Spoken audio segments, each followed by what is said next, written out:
الحمد لله الحمد لله نحمده ونصلي على رسوله الكريم أما بعد فقال الله تبارك وتعالى في كلامه المجيد والفرقان الحميد أعوذ بالله من الشيطان الرجيم بسم الله الرحمن الرحيم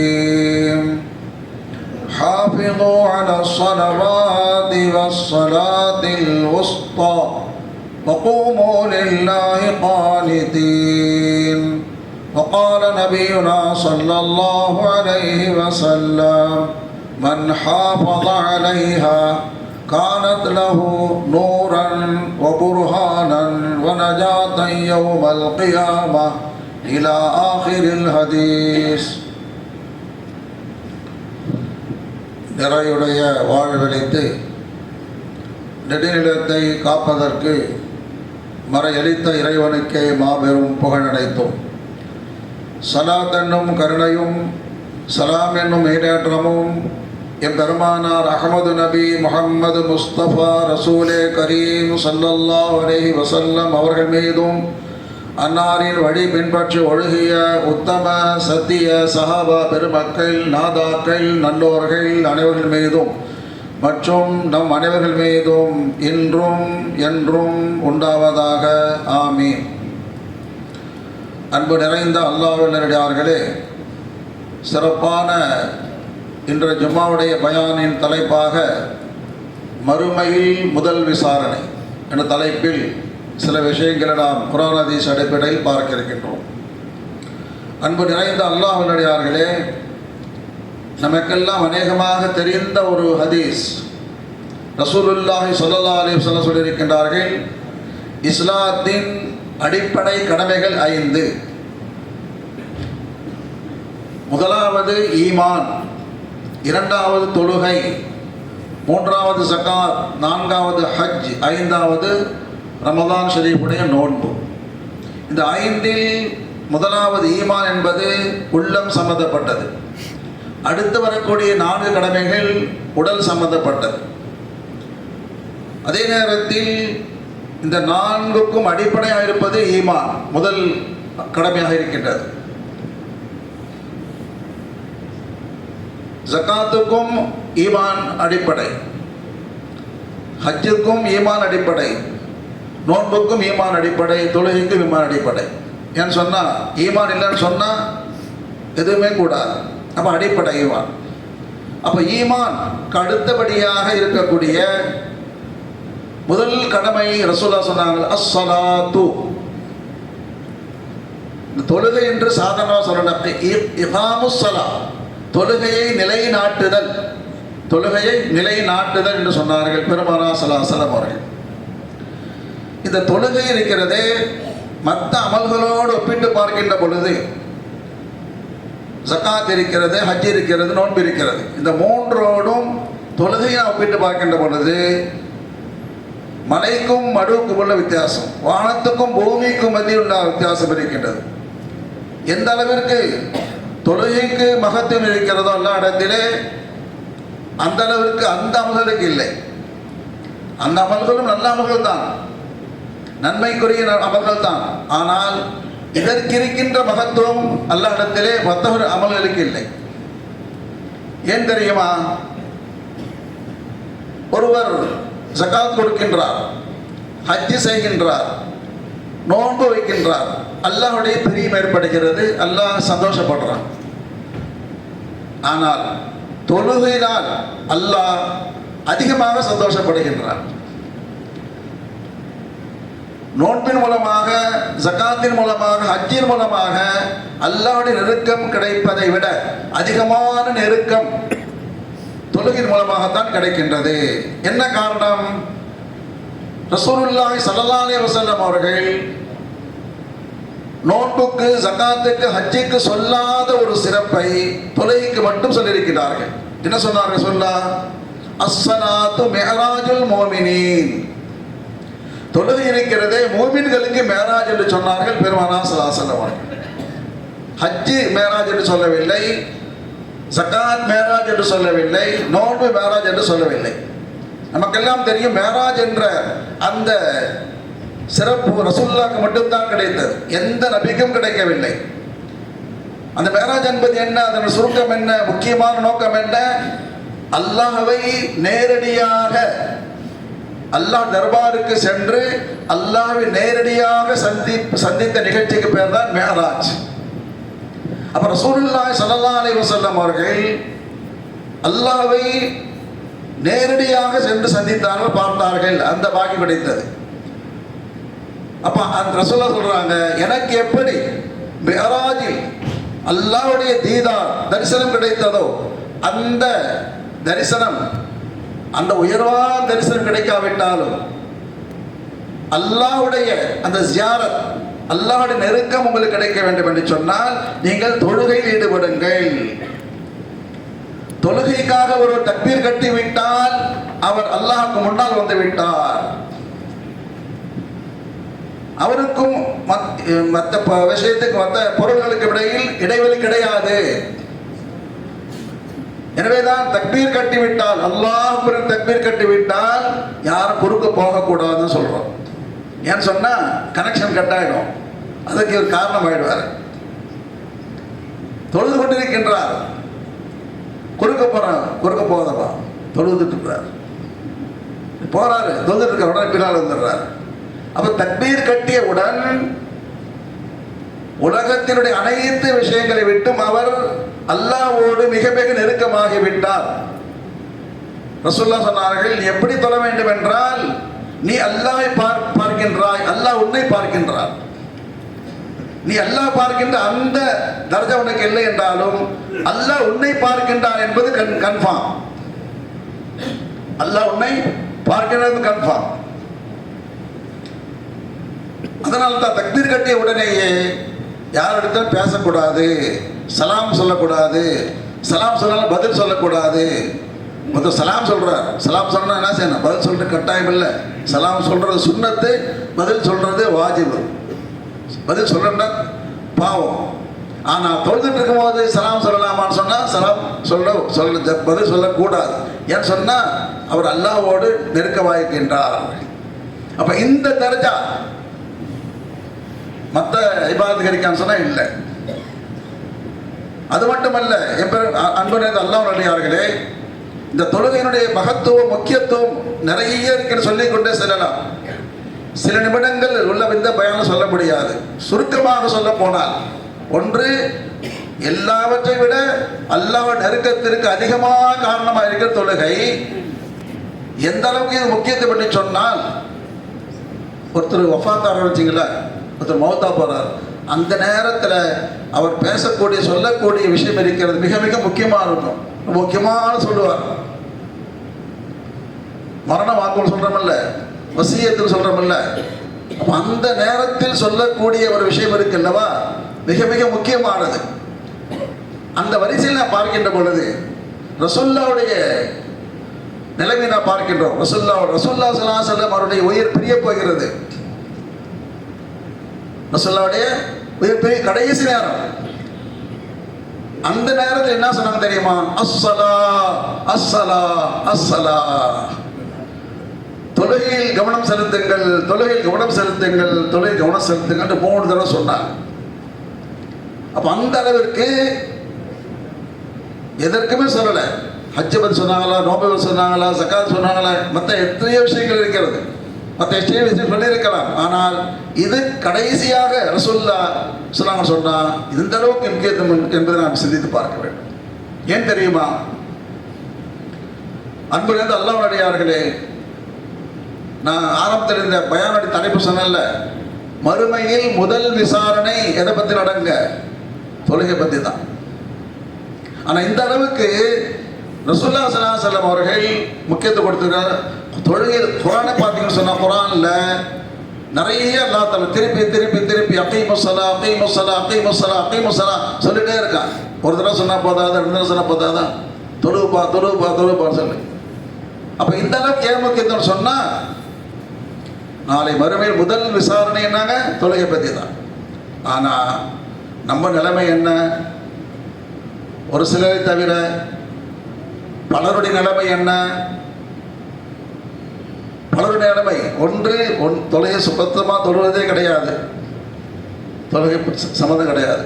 தொழுபவர்களும் எப்படி இருக்காங்க சொன்னால், உருதுல ஒரு பழமொழி சொல்லுவாங்க. உருதுல தொழுகையாளி தான். எப்படிப்பட்ட தொழுகையாளி தெரியுமா? 3 வகை தொழுகையாளி இருக்காங்க. உருதுல சொல்லுவாங்க, 8 के 8 के 360 के. ஒன்றாங்க 8 के வார முசல்லி. கரெக்டாக ஜும்மாக்கு மட்டும் வருவார்.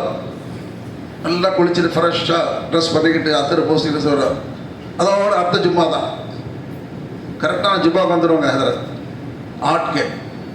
இன்னொருத்தருக்கு 8 के அது கூட வர்றதில்லை. ஜனாசா வரதை வச்சுங்க, பக்கத்து வீட்டுக்காரு மொஹல்லாக்காரு தெரிஞ்சவருப்பா, நம்மளும் போய் ஜனாதாவில் கலந்துக்கலாம். சரி 10ஓட 11 எல்லாரும் தொடுறேன், நானும் தொடுறேன். 8 के காட்டா ஜனாசா வரும்போது கலந்துக்குவார். அப்புறம் ஜும்மா கூட கிடையாது. இன்னொரு கூட்டம் இருக்கு 360 के ரம்ஜான் கூட்டம். வருஷ முசல்லி கரெக்டாக ரம்ஜான் முதல் பிறை தெரிந்த உடனேயே ஒரு தக்பீர் கட்டுறாரு பாருங்க. அன்னைக்கு ஆரம்பிச்சவர் கரெக்டாக 5 வக்து வருவாங்க பாருங்க. அவங்களுக்கு கடை கிடைக்காது. அவர் பின்னால் இருப்பார், இவர் முன்னால் வந்து நிற்பார். கரெக்டாக ஃபாலோ பண்ணுவார். வருஷ முசல்லி கரெக்டாக ஈதுடைய தொழுதமா லொஹர்லேருந்து ஆள் அவ்வளோதான் காணவில்லை, தொழுகையாளி காணவில்லை. அதோட அடுத்த வருஷம் இதாக 360. அப்போ தொழுகை எந்த அளவுக்கு முக்கியத்துவம் இருக்கவே அவருக்கு முக்கியத்துவம் இருந்து ரம்ஜான் தொழுந்தாரு. ஆனால் என்ன தெரியாது அவருக்கு, நாளைய மறுமையில் முதல் விசாரணை இதுதான் என்று அவருக்கு தெரியவில்லை. தெரிஞ்சிருந்தால் என்ன செய்வார்? கரெக்டாக வந்திருப்பார். அதனால தான் அல்லாஹ் தஆலா குர்ஆன் ஷரீஃப் சொல்லுகின்றார், وَإِنَّهَا لَكَبِيرَةٌ إِلَّا عَلَى الْخَاشِعِينَ الَّذِينَ يَظُنُّونَ أَنَّهُمْ مُلَاقُو رَبِّهِمْ وَأَنَّهُمْ إِلَيْهِ راجعون. நாளை நாம் அல்லாஹ்விடத்திலே செல்ல வேண்டியிருக்கிறது. அல்லாஹ்விடத்திலே செல்ல வேண்டியிருக்கிறது. ஒரு மூத்தாட்ட என்ன சொல்றாங்க? மூத்தாட்டா அப்துல்லா பாய் மௌத்தாட்டார் சொன்னாங்க, இன்னா லில்லாஹி வ இன்னா இலைஹி சொல்கிறோமா இல்லையாங்க? சொந்தக்கார மௌத்தாட்டாங்க. என்ன சொல்கிறோம்? இன்னா லில்லாஹி வ இன்னா இலைஹி ராஜிஊன். வ இன்னா இலைஹி ராஜிஊன். அவர் போயிட்டாரு, நாமளும் போகத்தான் போகிறோம். அந்த அர்த்தம். அது இடத்துல எல்லாம் நான் சொல்கிறான்னு சொன்னால், ராஜியூன்னு சொன்ன அர்த்தம் ரிட்டன். ராஜு என்னங்க? ரிட்டன். சவுதி போயிட்டாரு, ஹஜ்ஜுக்கு போயிட்டாரு, போகும்போது மீண்டும் என்ன செய்கிறாரு? ரிட்டன் டிக்கெட் போட்டால் தான் அனுமதி அவருக்கு. ரிட்டன் டிக்கெட் இருக்கான்னு கேட்போம், இல்லைன்னா அனுமதி கொடுப்பாங்களே. ரிட்டன் டிக்கெட் போட்டு போகணும். அதுவும் அல்லாஹ் தஆலா அது உலகத்தை அழுக்கும் போது ரிட்டன் டிக்கெட் போட்டு தான் அனுப்பிச்சிருக்கான். இங்கே இருக்க முடியாது ரிட்டன் டிக்கெட். அதான் தான் குர்ஆன் ஷரீஃப் அல்லாஹ் தஆலா அடிக்கடி இதை ஞாபகப்படுத்திட்டே இருப்பான். நம்ம அதிகமாக ஓதக்கூடிய சூறா என்னங்க? யாசின் சூறா. யாசின் சூறா இருக்குல்ல, அது கடைசியில் என்ன வருங்க? இன்னமா அம்ருஹு இதா அராத ஷையன் அன் யகூல லஹு குன் ஃபயகூன் ஃபசுப்ஹானல்லதீ பியதிஹி மலகூத்து குல்லி ஷைஇன் வ இலைஹி சொல்லுங்க துர்ஜஊன். நாங்கள் எல்லாம் சொல்கிறான், நீங்கள் மீண்டும் என்கிட்ட ரிட்டன் வரீங்க. வ இலைஹி துர்ஜஊன், ரிட்டன். இந்த ஒரு அசுரம் மட்டுமல்ல, குர்ஆன் நிறைய இடத்துல பாருங்க, ராஜிஊன் துர்ஜஊன். அப்பா உஷாராக இருக்குப்பா, ரிட்டன் வர வேண்டியது, ரிட்டன் வர சொல்லுவோம். அப்போ இப்போ ஜனாதா வந்திருக்குல்ல, கரெக்டாக வந்திருக்கு. அவர் ஒரு காலத்தில் வந்தார், இப்போ என்னங்க ரிட்டன் போகிறார். அவர் வழி அனுப்ப வந்திருக்காங்க எல்லாரும். அப்போ அல்லாஹ் சொல்கிறான், வதன்னு வைன்னால கபீரத்துன் இல்லா அலல் ஹாஷியீன் அல்லதீன யதுன்னூன அன்னஹும் முலாகூ ரப்பிஹிம் வ அன்னஹும் இலைஹி ராஜிஊன். அல்லாஹ்விடத்தில் நாம் செல்ல வேண்டியிருக்கிறது என்று உறுதியாக நம்பினால், உள்ளத்தில் வந்து விட்டால் தொழுகை அவர்களுக்கு லேசாயிடும். நம்ம அல்லாட்ட போகின்றிருக்குன்னு மனசில் என்னங்க வதன்னும் அன்னம் நான் சொல்கிறேன், உறுதியாக வரணும். மோத்தா போயிட்டார் வாழலாம் அப்படி இருக்கக்கூடாது. இவர் போயிட்டார்ல நம்மளும் போகணும்பா அப்படின்ட்டு உறுதியாக வந்துவிட்டால் அவர்களுக்கு தொழுகை லேசு. அதனால தான் சஹாபாக்களை பற்றி அல்லாஹ் சொல்லுகின்றார், சஹாபா பெருமக்கள் உலக வேலையில் ஈடுபட்டிருப்பார்கள், வியாபாரம் செய்வார்கள், விவசாயம் செய்வார்கள், மற்ற தொழில் செய்வார்கள், உலக ஈடுபட்டிருப்பார்கள். ஹய்யால ஸலா தொழுகைக்கு வாருங்கள் என்று சொல்லிவிட்டால் எந்த வேலை இருந்தாலும் போட்டுட்டுனா செய்கிறாங்க, உடனே தொழுகைக்கு வருவாங்க. பல்லாம் அவர்களை பாராட்டி சொல்லுகின்றான், ரிஜாலுன் லா துல்ஹிஹிம் திஜாரத்தும் வலா பையுன் அன் ஸிக்ரில்லாஹி வ இகாமிஸ் ஸலாத். அவர்கள் எப்படிப்பட்டவர் என்றால் வியாபாரம் செய்வார்கள், தொழில் செய்வார்கள், விவசாயம் செய்வார்கள், ஆனால் தொழுகை நேரம் வந்து விட்டால் எல்லாத்தையும் விட்டுட்டு வந்துடுவாங்கன்னு சொல்லி அல்லாஹ் அவர்களை பாராட்டு சன்னிட்டு கொடுத்துட்டான். ஏன் காரணம் சொல்ற பாருங்க. அதுக்கு அடுத்து ஏன் அப்படி வராங்க? யஹாபூன யௌமன், நாளை மறுமை நாளை பயப்படுகிறார்கள், நாளை மறுமை நாளை பயப்படுகிறார்கள். அல்லாஹ்ட்ட நம்ம போகணும்னு சொல்லி. ஏன் அங்கே போன உடனே முதல் விசாரணைனாங்க அவ்வளு மா யுஹாசபு பிஹில் அப்து யௌமல் கியாமத்தி மின் அமலி அஸ்ஸலா. முதல் விசாரணை. வாங்க விசாரணை செய்யறோம், அல்லாட்ட விசாரணை செய்யறோம், எல்லா விசாரணை கூப்பிடுவோம்ல. முதல்ல எதை கேட்பான் தெரியுமா? தொழுகை என்னப்பா, தொழுகை பற்றி கொண்டா, தொழுகை கணக்கு கொண்டா அப்படின்னு சொல்லுவான். யா அல்லாஹ், நான் வருஷம் 30 ரூபா கரெக்டாக வச்சேன், 30 ரூபா கரெக்டாக வச்சேன், ஜகாத் கொடுத்தேன், வருஷம் ஹஜ்ஜுக்கு போனேன். ஹலோ, அப்புறம் எப்பப்பா முதல்ல இது கொண்டா? இப்போ என்ன கேட்குறேன், கவர்மெண்ட்டில் பாஸ்போர்ட் அப்ளை பண்ணணும், சொத்து ரிஜிஸ்ட்ரேஷன் பண்ணணும், மேரேஜ் ரிஜிஸ்டர் பண்ணணும். என்ன கேட்குறாங்க? ஃபஸ்ட்டு என்ன கொடுக்கணுங்க சொல்லுங்கள், என்ன கேட்குறாங்க? ஆதார் கார்டு தான் கேட்குறாங்க. சார் என்கிட்ட ஸ்கூல் சர்டிஃபிகேட் இருக்குது. ஆதார் கார்டு எதுக்குங்க? நீ இந்த நாட்டில் உள்ளவன் தானா, நாட்டை பிரஜா. சர்டிஃபிகேட் இருப்பார். ஸ்கூல் நான் படிச்சிருக்கேங்க, காலேஜில் படிச்சிருக்கேன், நான் இந்த இடத்துல தொழில் செய்கிறேன். ஹலோ, அதில் அப்புறம் முதல்ல இது கொண்டா, ஆதார் கார்டு கொண்டான்னு கேட்குறான். எங்கே போனாலும் ஆதார் கார்டு தான். அதை காமிக்கிறேன், எதை காமிக்கிறேன், அதெல்லாம் அப்புறம் அடுத்த செக்ஷன். அது மாதிரி எல்லாம் சொல்கிறா. அவ்வளவு மா யுஹாசபு பிஹில் அப்து யௌமல் கியாமா. முதல்ல தொழுகை கொண்டாப்பா. தொழுகை சரியாக இருந்து விட்டால் மற்ற அமல்களை பற்றி அல்லாஹ் கவலைப்பட மாட்டான். ஓகே, கொஞ்சம் குறை இருந்தால் பரவாயில்ல. அதில் குறை இருந்தால் எதுவுமே ஏற்றுக்கொள்ளப்பட மாட்டார். அப்போ தொழுகை எப்படி இருக்கணும்? ரசூலுல்லாஹ் சொல்றாங்க, மன் ஹாஃபஸ அலைஹா, தொழுகை நீங்கள் பேணுதலாக தொழ வேண்டும், வளமையாக தொழ வேண்டும். வருஷ முசல்லி, வார முசல்லி, ஜனாசா முசல்லி, நடிச்சப்ப முசல்லி அப்படி இருக்கக்கூடாது. மன் ஹாஃபஸ அலைஹா, வளமையாக தொழுதால் கானத்துல புர்ஹானன் வ நஜாத யௌமல் கியாமா, அவருக்கு ஐடி கரெக்டாக இருக்கும். புர்ஹான் நாங்கள் ஐடி, அதான் proof, ID card. Aadhaar கார்டுனா Burhan, எல்லாம் சொல்லி ரசூலா புர்ஹான். ஓகே.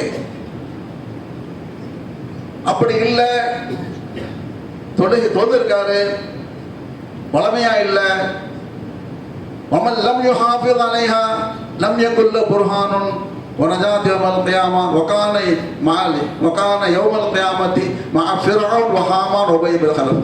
நீ என்னங்க தீவிரவாதி, போய் அப்படி போடி போ. இந்த நாட்டில் உள்ள அல்ல, நாளைக்கு அப்படியா அவங்க மறுமையில் நீ யார் கூட? ஃபிர்அவுன் அங்கே போ, ஹாமான் அங்கே போ, உபய் பின் கலப் தீவிரவாதி இருக்காங்கல்ல அங்கே போ, அங்கே போ. நீ நம்மள மோமின் கிடையாது.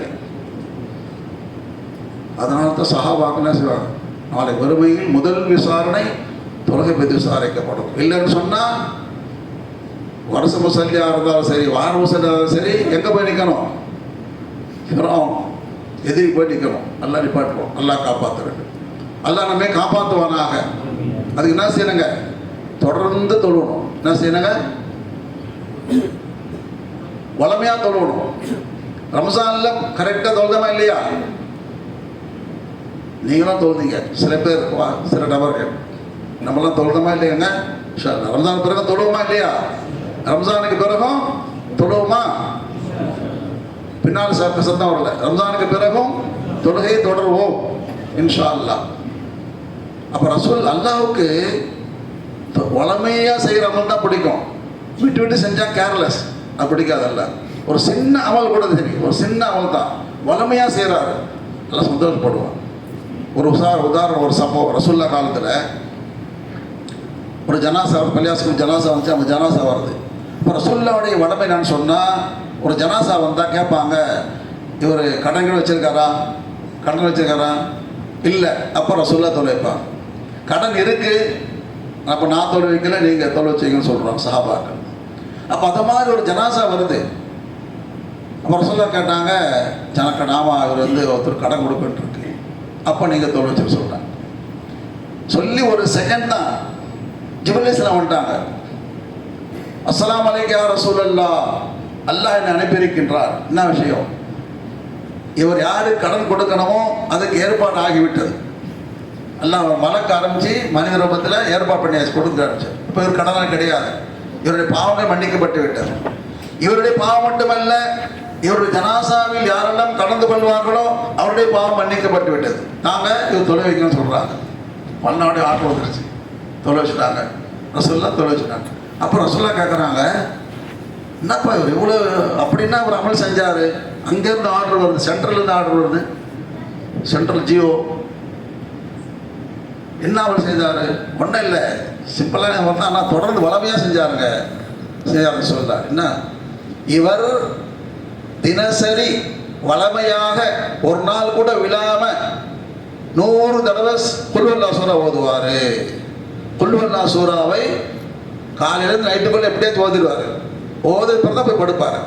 அப்போ தினசரி வளமையாக 100 தடவை குல்ஹுவல்லா சூரா ஓதிட்டு தான் அன்று தினத்தை முடிப்பார். அப்போ அந்த எந்த ஒரு அமலை வழமையாக செய்ததன் காரணத்தினால் அல்லாஹ் அவர்களை கபூல் செய்து கொண்டான்னு சொன்னார்கள். ஜிப்ரீல் அலைஹிஸ்ஸலாம் சொன்னார். அப்போ என்ன சொல்ல வந்த விஷயம் சொன்னால், ஒரு அமல் வடமையாக செய்ய அல்லாஹ் பிடிக்கும். அதனால தான் அல்லாஹ் குர்ஆன் ஷரீஃபிலே தொழுகை பற்றி சொல்லுகின்றான். ஹாஃபிது அலா ஸலவாத்தி, தொழுங்கன்னு சொல்லல, வளமையாக தொழுங்கள், வளமையாக தொழுங்கள், தொடர்ந்து தொழுங்கள். ஜும்மா மட்டும் தொழாதீங்க, ஜனாசாக்கு வந்த மட்டும் தொழாதீங்க, ரம்ஜான்ல மட்டும் தொழாதீங்க. எதற்கு சொல்லணும்? வஅபுது ரப்பக ஹத்தா யஅதியகல் யகீன், மௌத்து வரைக்கும் நீங்கள் இபாதத் செய்து கொண்டே இருக்க வேண்டும் அல்லாஹ் சொல்லுகின்றார். அப்போ இபாதத்தில் மிக உயர்ந்த ஒரு இபாதத்னாங்க தொழுகை. அந்த தொழுகை நாமோ எதற்கு தொழணுங்க? நாம் மௌத்தாகின்ற வரைக்கும் தொழ வேண்டும். அல்லாஹ் ஜல்ல ஷானஹு வ தஆலா நம் அனைவர்களுக்கும் தொழுகையின் முக்கியத்துவத்தை உணரக்கூடிய தௌஃபீகை தந்தருள் புரிவானாக. தொழுகையை தொடர்ந்து வழமையாக, முடிந்தால் ஜமாத்தாக முடிந்தவரை தொழக்கூடிய பாக்கியத்தை தந்தருள்வானாக. முடியாவிட்டால் குறைந்தபட்சம் தனியாச்சும் கலா இல்லாமல் தொழக்கூடிய பாக்கியத்தை தந்தருள்வானாக. அல்லாஹ் ஜல்ல ஷானஹு வ தஆலா நாளை வறுமையில் தொழுகை பற்றி விசாரணை செய்கின்ற பொழுது அந்த விசாரணையெல்லாம் வெற்றி பெறக்கூடிய பாக்கியத்தை தந்தருள்வானாக. அதற்காக நாம் தயாராகக்கூடிய தௌஃபீகை தந்தருள் புரிவானாக. ஆமீன். வாஹிரு தஅவானா அல்ஹம்துலில்லாஹி ரப்பில் ஆலமீன்.